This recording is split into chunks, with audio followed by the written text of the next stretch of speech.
இங்கே ஒரு பக்கம் அன்னத்தை வந்துட்டு காஃபி குடிக்க சொல்லி உட்கார வச்சுட்டு நம்ம கார்த்திக் போயிட்டு ரூமை சந்தோஷமாக டெக்கரேட் பண்ணிகிட்ருக்காரு.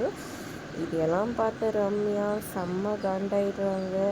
எப்படியாவது வந்துட்டு இவங்கள சேர விடக்கூடாது, பிரிச்சு ஆகணும், உனக்கு எவ்வளோ தைரியம் தான் இப்படி பண்ணுவேன் என்னை கஷ்டப்படுத்திட்டு அப்படின்னு சொல்லிட்டு கார்த்திக் மேலே செம்ம கடுப்பில் இருக்காங்க. அதனால் போலீஸ்க்கு அப்புறம் எங்கெங்கேயோ ஃபோன் பண்ணி அவங்க ஏதோ இதுக்கு எடுக்கணுன்ற விதமாகவே பண்ணிகிட்ருக்காங்க. ஃபோனில் ரொம்ப நேரமாக பேசிவிட்டு உடனே அந்த விஷயத்த செய்யுங்கன்ற மாதிரி சொல்லி ஃபோனை வைக்கிறாங்க.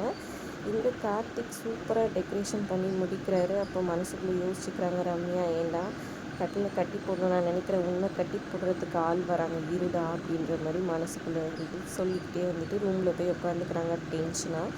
கார்த்திக் இங்கே ஃபுல்லாக டெக்கரேஷன் பண்ணி முடிச்சுட்டு அப்படியே சந்தோஷமாக வெளியே வந்து நிற்க அதையும் ரம்யா முறைச்சி பார்த்துட்ருக்காங்க. கதவு பின்னாடி ஒளிஞ்சிட்டு பக்கத்து ரூமுன்றதுனால.